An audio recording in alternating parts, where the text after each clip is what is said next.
ഒരു തയ്യാറെടുപ്പുകൾ നമുക്ക് ഭരണത്തിന്റെ വിശകലനങ്ങളിലേക്ക് പോകുന്നതിന് മുൻപ് നിങ്ങളുടെ പാനലിന്റെ ഒരു തയ്യാറെടുപ്പുകൾ തെരഞ്ഞെടുപ്പിന് വേണ്ടി എല്ലാ ആളുകളെയും വിളിച്ച് സജ്ജമാക്കി കഴിഞ്ഞു.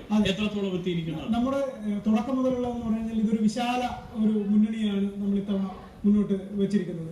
കാര്യം അവരുടെ കൂടെ നിന്ന് മത്സരിച്ച കുറച്ചധികം സംഘടനകൾ നമ്മളുടെ അടുത്തേക്ക് വന്നിട്ട് പ്രതിപക്ഷ കക്ഷിയായിട്ടുള്ള നമ്മുടെ സംഘടനകളോടൊപ്പം ചേർന്നുകൊണ്ട് ഇത്തവണത്തെ തെരഞ്ഞെടുപ്പിനെ നേരിടുക എന്നുള്ളതാണ് നമ്മൾ തുടക്കം മുതൽ ചെയ്തിട്ടുള്ള ഒരു നമ്മുടെ യഥാർത്ഥത്തിലുള്ള പണികൾ.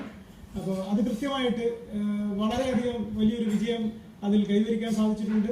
അവരുടെ കൂടെ നിന്ന് കുറച്ചധികം ഏകദേശം പകുതിയോളം ആളുകൾ നമ്മളുടെ കൂടെ പക്ഷത്തേക്ക് ചേർന്നുകൊണ്ടാണ് ഈ ഭരണമുന്നണി ഇപ്പോൾ അവർ അവകാശപ്പെടുന്ന ഭരണമുന്നണിക്കെതിരെ ഒരു വികാരം ജനങ്ങളുടെ ഇടയിൽ ഉണ്ട്. നമ്മുടെ കാര്യം കൃത്യമായിട്ട് എല്ലാ വോട്ടർമാരോടും വോട്ട് അഭ്യർത്ഥിക്കുന്ന സമയത്ത് ഇത് ഒരു കുടുംബ വാഴ്ചയ്ക്ക് അനുസൃതമായിട്ടുള്ള ഒരു രീതി തുടർന്നതിൽ മെമ്പർമാർക്ക് ആർക്കും താല്പര്യമില്ല എന്നുള്ളതാണ്.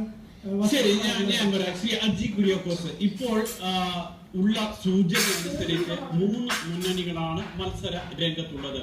നിലവിലെ പ്രസിഡന്റ് YA റഹീമും അതേപോലെ തന്നെ നിലവിലെ ജനറൽ സെക്രട്ടറിയും പരസ്പരം സ്ഥാനം മാറിയാണ് മത്സരിക്കുന്നത്. ആ ഒരു വ്യത്യാസമേ പ്രധാനമായും നിങ്ങളുടെ ഒരു പാനലിനെ സംബന്ധിച്ചിടത്തോളം കാണാൻ കഴിയുന്നുള്ളൂ.